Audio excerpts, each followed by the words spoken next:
Why is Australia both a country and a continent?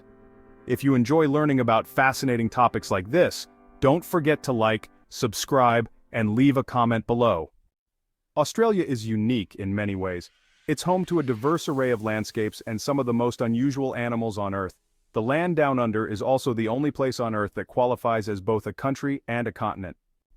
The definition of a continent isn't as concrete as you might expect, but a few qualities help earn Australia that distinction. The landmass's status as a country is indisputable.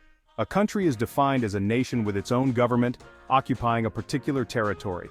And since 1901, the Commonwealth of Australia, as it's officially known, has fit that description.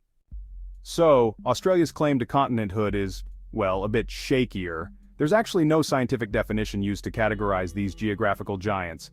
Generally, they tend to be large landmasses with their own tectonic plates, and isolated enough to foster unique cultures and plant and animal populations. But these aren't hard and fast rules, however. For example, Europe and Asia share a tectonic plate, but their cultural differences justify separating them into two continents. Though honestly, the boundary separating one from the other is constantly changing.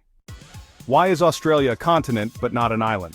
Size is the most tenuous factor in Australia's case. It's the smallest continent at 2.9 million square miles, and it's actually closer in size to Greenland than it is to South America. So what makes Australia a continent and Greenland an island? Australia's distinctiveness carries a lot of weight here. Its isolated location allowed it to support indigenous groups of people with distinct cultures as well as wildlife that can't be found elsewhere on the planet. The native cultures and animals of Greenland, however, can also be found in other parts of the Arctic. The fact that Australia is both a country and a continent is widely known.